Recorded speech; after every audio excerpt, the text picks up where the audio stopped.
মিসাইলের এমন তীব্র হামলা আগে কখনোই দেখেনি ইসরায়েল। ২৪ ঘন্টার ব্যবধানে ইসরায়েলে আছড়ে পড়েছে ইয়েমেনের প্রতিরোধ যোদ্ধাদের ৪টি ব্যালিস্টিক মিসাইল। ক্ষেপণাস্ত্রের আক্রমণে ইসরায়েলে টানা বাজছে সাইরেন। আতঙ্কে কোণঠাসা হয়ে পড়েছে ইসরায়েলিরা। ইয়েমেনের এই হামলার জবাবে ছুটতে থাকা ইসরায়েলিদের ধৈর্য ধরার আহ্বান জানাচ্ছে নেতানিয়াহুর সরকার। শনিবার সকাল থেকেই ইসরায়েল জুড়ে বাজছে মিসাইল হামলার সতর্কতাসূচক সাইরেন। ইয়েমেন থেকে ছুটে আসা ক্ষেপণাস্ত্রের বিস্ফোরণের শব্দে আতঙ্ক আর ভয় ছড়িয়ে পড়ে গোটা দেশটিতে। সীমানা পার হওয়ার আগেই মিসাইলটি নিষ্ক্রিয় করার বার্তা দেয় ইসরায়েলি বাহিনী। তবে বিস্ফোরণ আর আগুনে নেতানিয়াহুর বাহিনীর ব্যর্থতা সাথে সাথেই স্পষ্ট হয়ে যায়। তবে ইসরায়েলিদের জন্য চরম আতঙ্ক হয়ে আসে ১ ঘন্টার ব্যবধানে দ্বিতীয় মিসাইলের আঘাত।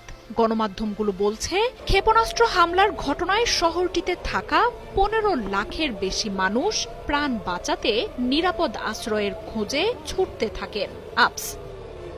এর আগে শুক্রবারও ইসরায়েল জুড়ে তাণ্ডব চালায় ইয়েমেনি মিসাইল। দাবানলের আগুনে বিধ্বস্ত দেশটির বন্দর নগরী হাইফা শহরে আছড়ে পড়ে ব্যালিস্টিক এই ক্ষেপণাস্ত্র। রামাত ডেভিস বিমান ঘাঁটিতে মিসাইলের হামলা ভয়ঙ্কর বিস্ফোরণ ঘটায়। প্যালেস্টাইন 2 হাইপারসনিক ব্যালিস্টিক ক্ষেপণাস্ত্রের আঘাতে আগুন ধরে যায় ঘাঁটিটিতে। অবরুদ্ধ গাজায় নেতানিয়াহুর সামরিক অভিযান আরও বিস্তৃত করার বিরুদ্ধে মুসলিম দেশগুলোকে আবারও ঐক্যবদ্ধ হওয়ার ডাক দিয়েছে ইয়েমেনের প্রতিরোধ গোষ্ঠীটি। নিরীহ ফিলিস্তিনিদের পাশে দাঁড়িয়ে নিজেদের ধর্মীয়, নৈতিক ও মানবিক দায়িত্ব পালনে আরব ও মুসলিমদের সোচ্চার হওয়ারও আহ্বান জানায় দলটি। গাজার উপর আগ্রাসন বন্ধ না হলে ইসরায়েলে মিসাইল হামলা চলতেই থাকবে বলেও আবারও ঘোষণা দিয়েছে দলটি। একই সাথে মার্কিন বাহিনীকে মোকাবিলায় সর্বোচ্চ প্রস্তুতির বার্তাও জানিয়ে দিয়েছে তারা।